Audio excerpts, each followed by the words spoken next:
Olá, quero convidar você que está participando aqui para participar comigo e considerar, refletir sobre os desafios da igreja para a cidade. Nós já trabalhamos 5 aspectos desses desafios. O primeiro aspecto é o desafio liturgos, que é o desafio de fazer a liturgia da cidade, a oração. O segundo desafio é o desafio do querigma, da pregação do evangelho. Terceiro desafio é o desafio da diaconia, que a igreja precisa cuidar dos pobres, cuidar das necessidades das comunidades mais vulneráveis, trabalhar a questão da justiça social e assim por diante. Quarta coisa, nós falamos da koinonia, que é o quarto desafio, onde a igreja precisa ser uma igreja acolhedora, amável, uma igreja em que as pessoas se sintam cuidadas, nutridas e protegidas num contexto urbano de solidão, desamparo, abandono.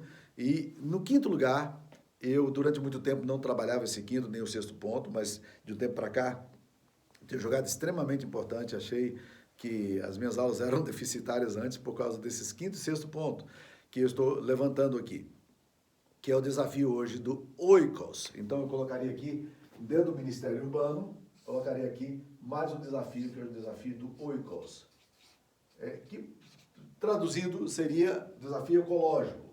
Mas a minha esposa usou uma expressão que eu gostei, que ela chamou de sustentabilidade. É uma palavrinha muito contemporânea, muito moderna e que vale a pena a gente pensar. O quinto desafio que a igreja tem para a cidade é o desafio ecológico, né? Parece estranho, mas o cuidado com a criação precisa ser foco da atenção da igreja.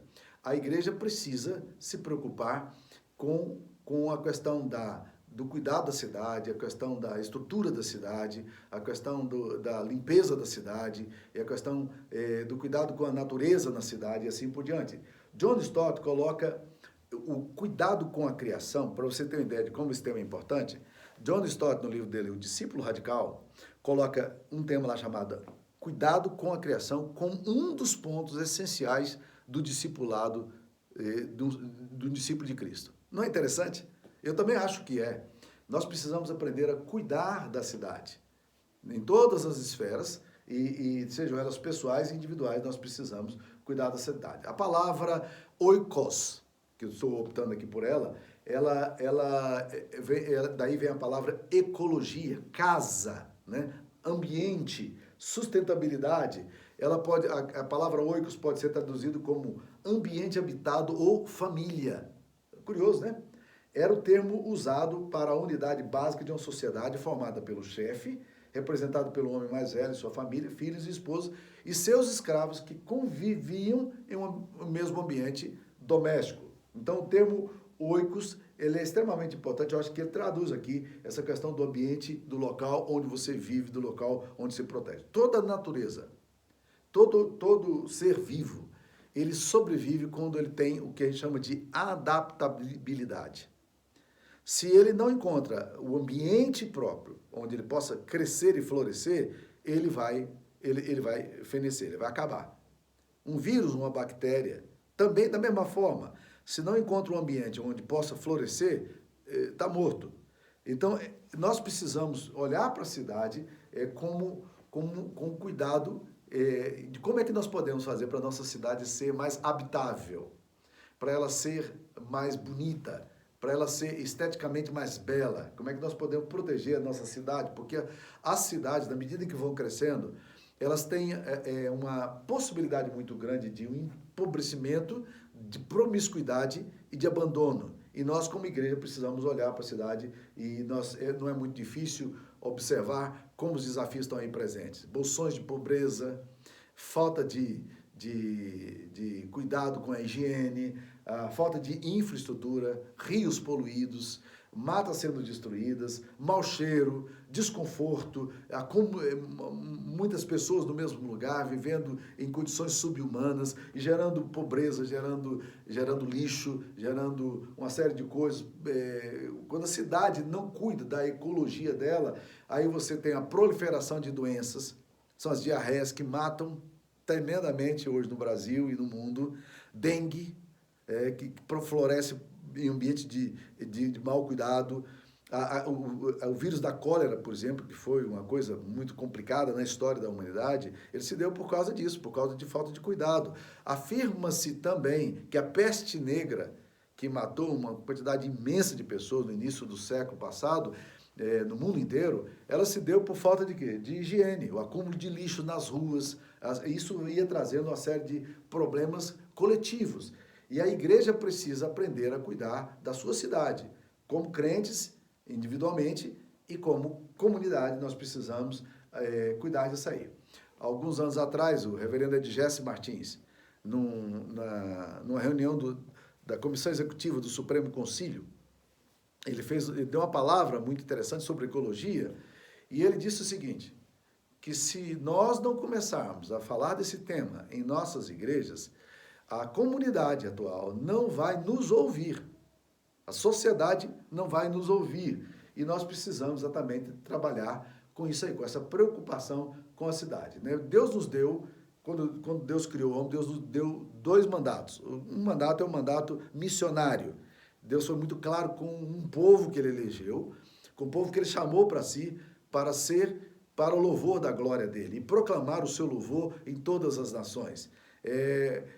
Quando você lê no livro do Antigo Testamento, você percebe que o povo judeu nunca entendeu exatamente esse chamado de ser bênção para o mundo, do seu mandato missionário. O povo judeu não é um povo missionário. Para você ter uma ideia, o judaísmo é uma das poucas religiões do mundo que não é missionária. Eles não querem atrair mais ninguém, porque eles creem numa raça eleita, num povo eleito, e o Deus soberano, Criador dos céus e da terra, só ama no mundo 14 milhões de judeus, sendo que 7 milhões deles estão em Israel, vivendo lá na geopolítica de Israel, e 7 milhões estão espalhados no mundo, mas Deus só ama esse povo.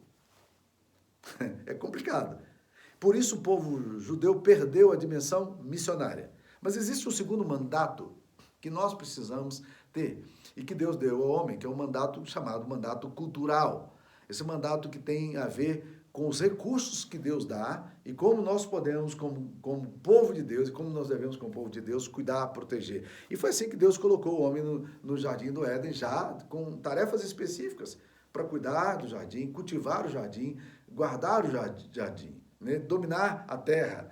E essa palavra dominar foi muito mal usada, inclusive por cristãos, porque eles abusaram da natureza, e a natureza começou a cobrar o seu pedágio, né? Então, na verdade, hoje você tem reações da natureza muito voltadas ao fato do que o homem abusou de tudo o que ele estava fazendo. Então, nós precisamos entender que o mandato cultural é um mandato que Deus dá a todos nós. E desses mandatos aí tem meio ambiente, pesquisa, cultura, ciência, tecnologia, arte, tudo isso que os ímpios também possuem essa graça comum, mas isso deve ser uma preocupação nossa enquanto igreja. Como é que nós podemos trabalhar para produzir um melhor ambiente de sustentabilidade, um melhor ambiente onde a própria natureza e o ser humano possa realmente viver. Deus, ao criar a natureza, ele fez exatamente isso. Em 1992, eu era pastor da Igreja da Gávea, no Rio de Janeiro, e houve a Conferência Mundial, a ECO 92, que tinha um tema muito interessante, celebrando o planeta Terra. E os cristãos fizeram uma passeata muito interessante no Rio de Janeiro, e eles começaram a usar uma enorme faixa no meio das ruas, dizendo assim, celebrando Deus no planeta Terra. Era uma forma de dizer Deus é o criador disso tudo, né? A natureza não é mãe. Você já ouviu falar de mãe natureza? Mãe natureza não existe. Natureza é filha, é criatura. Quem criou tudo isso aí é o nosso Deus, criador dos céus e da terra. A natureza, portanto, é uma criação. Mas isso não significa que a gente não deva tratar a natureza com a sacralidade que a natureza precisa, porque assim foi a tarefa de Deus para nós. Ed Stetzer, que é um homem que trabalha muito na questão da missão, da igreja missional, ele disse o seguinte, a grande missão da igreja deve começar não em Mateus 28, 10 a 20, mas deve começar em Gênesis 1:1, no ato da criação. Então a visão do Antigo Testamento é uma visão muito clara sobre isso. Cuidado com a natureza, cultive a terra, plantem, Deus fala em Deuteronômio 20, 19, planta e colhe sua terra durante 6 anos. Olha o cuidado de Deus com a natureza. Mas no 7º dia, deixa-na descansar sem cultivá-la.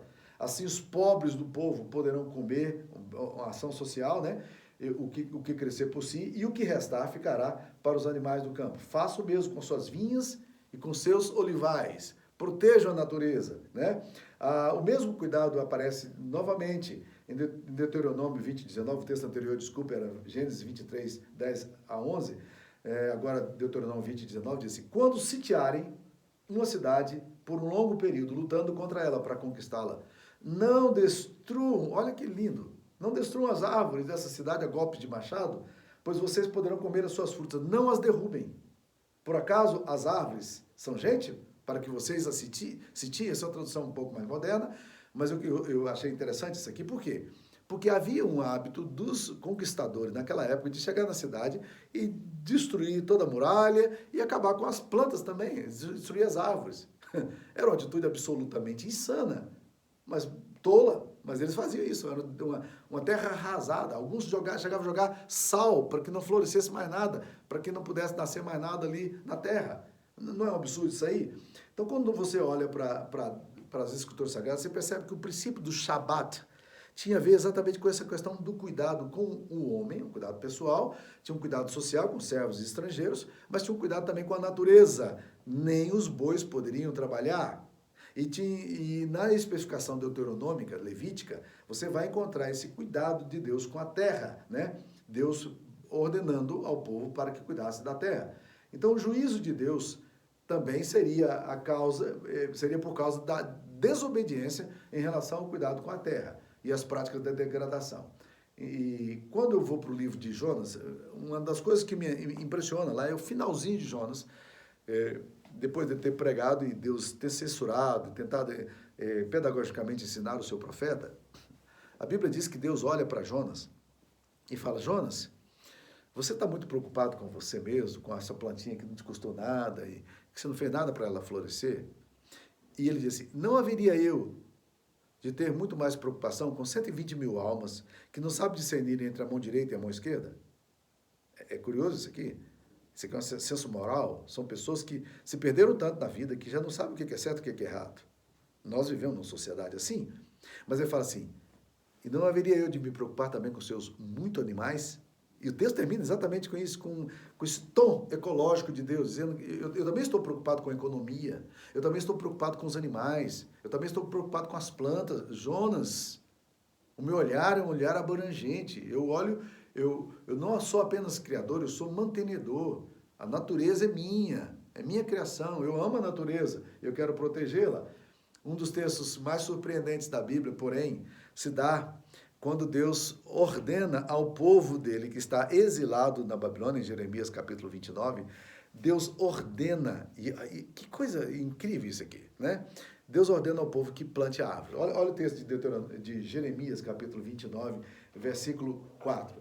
Deus fala ao seu povo exilado, o povo não gostava da Babilônia, a Babilônia era inimiga, eles não queriam nem tocar harpa ali na Babilônia, mas olha o que ele fala: edificai casas, habitai nelas, plantai pomares e comei o seu fruto.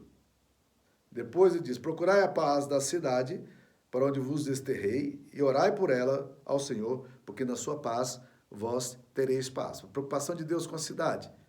Deus diz ao povo: edifiquem casas, plantem, habitai nelas, plantem pomares e comei o seu fruto. É bom lembrar o seguinte: pomar, quem morou na roça, quem viveu em ambiente mais rural, sabe do que eu vou falar. Um pomar não é hortaliça.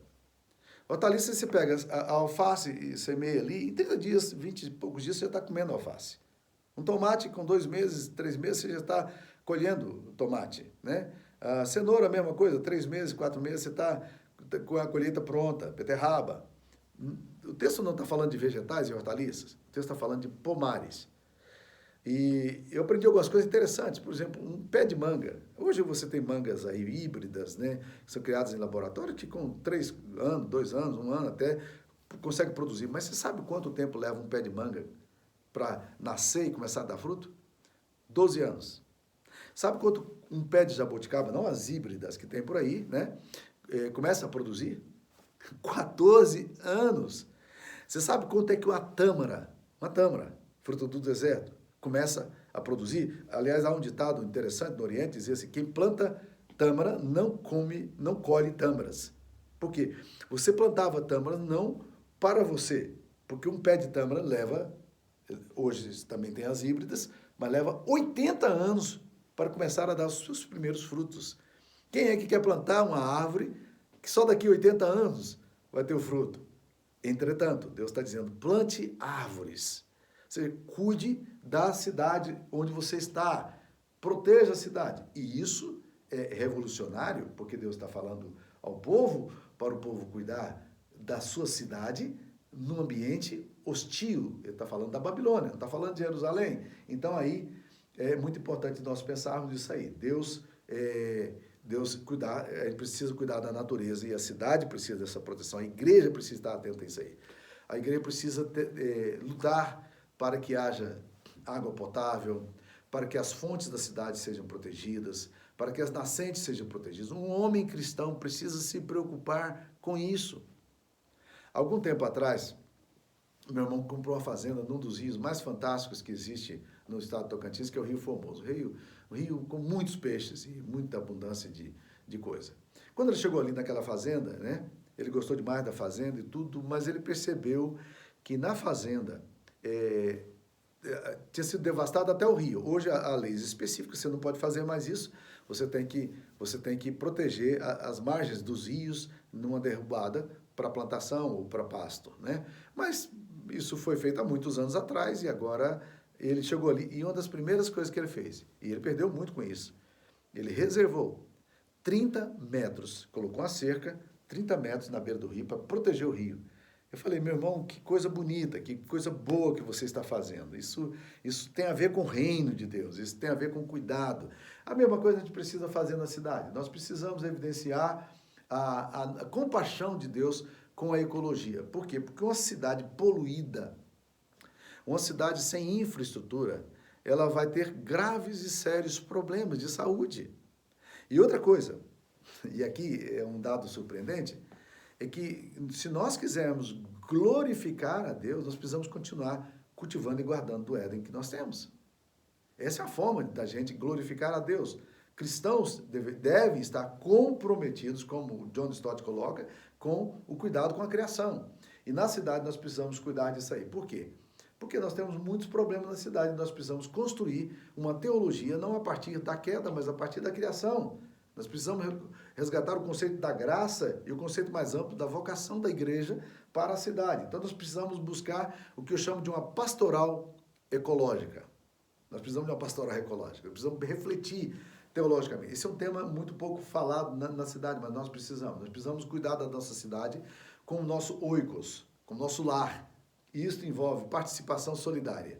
Isso envolve com a forma como lidamos com o lixo da nossa casa, com a segurança do bairro, com a plantação de árvores e jardins, com os nossos córregos, com os nossos rios. E uma cidade se torna bonita na medida em que seus cidadãos resolvem fazê-la bonita. Apesar de ter responsabilidade, de ser uma responsabilidade pública, a igreja precisa participar disso aí. Então, para mim, se torna escandaloso quando um crente joga um papel de balinha na rua. Se torna escandaloso para mim, e eu brinco com a minha igreja, falando sobre isso, já falei algumas vezes, que quando eu vejo um crente da igreja, um membro da igreja, jogando uma lata de refrigerante na rua, eu digo, esse cabo não vai para o céu. Óbvio que eu estou brincando, né? A igreja entende isso aí. Mas o que eu estou querendo dizer é o seguinte, rapaz, como é que você não respeita o ambiente onde você está? Nosso acampamento é um dos acampamentos mais lindos, numa região privilegiadíssima, as margens do Corumbá. O Salto de Corumbá, a nossa propriedade vai até a queda, né? A parte de baixo não é nossa, mas a parte de cima é. E é tudo mantido limpinho, tudo muito bonito. A gente encoraja as pessoas que participam ali a recolher os papéis de balinha, não deixar nada no chão. Um dia desse, eu me surpreendi no nosso acampamento que uma pessoa tinha pego uma fralda descartável suja, jogado no meio do mato que a gente anda para ir para o refeitório. Eu falei, eu não acredito do que eu estou vendo, né? Eu fiquei chocado, honestamente, com aquela atitude de uma pessoa jogar uma fralda descartável do bebê no meio do mato. Não joguem, joga o lixo no lixo. Umas dicas que eu dou, pinte a sua casa. Pinte a sua casa. Limpe a frente da sua casa, como crente. Dê sinal da graça de Deus. Casa suja é casa de macumbeiro. Você já viu onde é que o macumbeiro se esconde? Pai de santo? Aquele negócio lá no canto, escondido, um arraso. Não deixe isso acontecer com a sua casa. Sua casa fica bonitinha na frente, arranja, planta flores na porta da sua casa, faz o ambiente da rua sua ser melhor, né? Não deixa sujo a calçada da sua casa, proteja, tira os matos. Esse negócio é um negócio muito bonito. Algumas expressões que eu vi em membros e pessoas da minha comunidade. Lohan é um francês, é uma pessoa que veio para a nossa comunidade, casou com uma menina da igreja, uma menina muito querida, a Mayra. E aí casou com essa menina e veio para a cidade, a cabeça dele, ele é engenheiro ambiental na França. Chegou aqui e foi morar num bairro e no fundo da casa dele tinha uma área reservada destinada a parque pela prefeitura. Só que a prefeitura não está nem aí com esse negócio, tem 80 parques na cidade, 80 praças na cidade, e a maioria não tem cuidado, né? E ele, então, com aquele olhar cuidadoso, ele resolveu adotar aquela praça. Ele sozinho, né? Ele chamou uma pessoa aqui e tal, e começou a ir para a prefeitura e descobriu que a prefeitura tinha mudas que podia doar.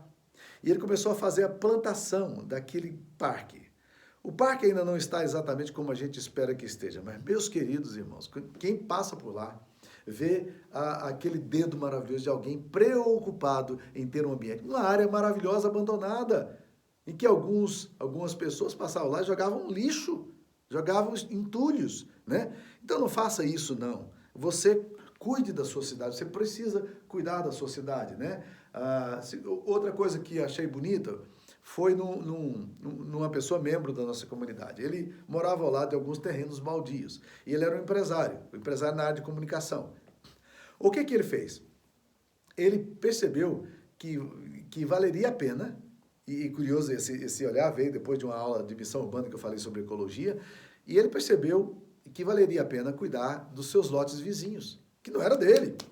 E ele trouxe a equipe dele, da empresa, para poder limpar aquela região, pelo menos a área mais assim, na beira da rua, e ele plantou gramas, sabe, com as suas próprias despesas, plantou grama até lá no final, e aquela grama começou a subir nos lotes vizinhos, né, transformando a realidade daquele ambiente onde eles estavam ali, né, e é muito interessante essa preocupação, nós precisamos fazer isso. Quando eu era pastor na Gávea, no Rio de Janeiro, aconteceu uma cena muito interessante, que me foi contada, não foi nos meus dias, mas me foi contada, dos moços da igreja que, vendo a Praça da Gávea, que na Praça Santos Dumont, que é um lugar onde os estudantes da PUC do Rio, né, vêm para beber cerveja, para fumar maconha, toda sexta-feira então lota, todo dia à noite aquelas sujeiras, pessoas fazem xixi ali na rua, na praça, aquele negócio assim, mal cheiroso, e cerveja, e mistura aquele cheiro horrível. O que os rapazes da igreja e as moças da igreja resolveram fazer? Eles resolveram limpar a praça. Então eles foram para lá, pegaram o cal, colocaram na praça, foram limpando a praça, arrumando. Ora, não deu outra. A imprensa veio em cima, a Globo logo em seguida, a Globo fica ali no Jardim Botânico, que veio e notificou isso para o Brasil inteiro, e cuidado daqueles meninos e daquelas meninas, aqueles jovens da igreja, que estavam ali com um olhar de proteção para a cidade.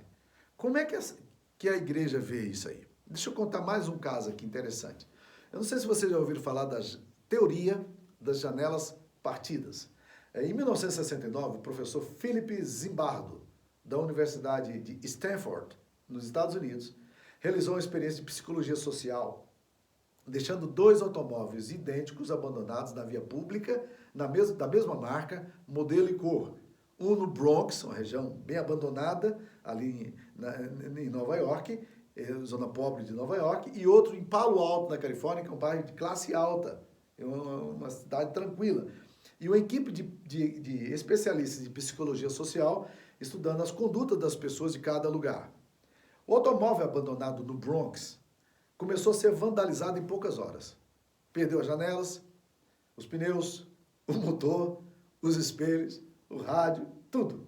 Enquanto em Palo Alto, que era um bairro tranquilo e limpo, manteve-se intacto. Então, os investigadores resolveram quebrar um vidro do automóvel, do carro que estava em Palo Alto. E aí um processo degradante e rápido se deu com esse veículo. Por quê? A explicação é que um vidro quebrado dá a ideia de deteriorização e desinteresse.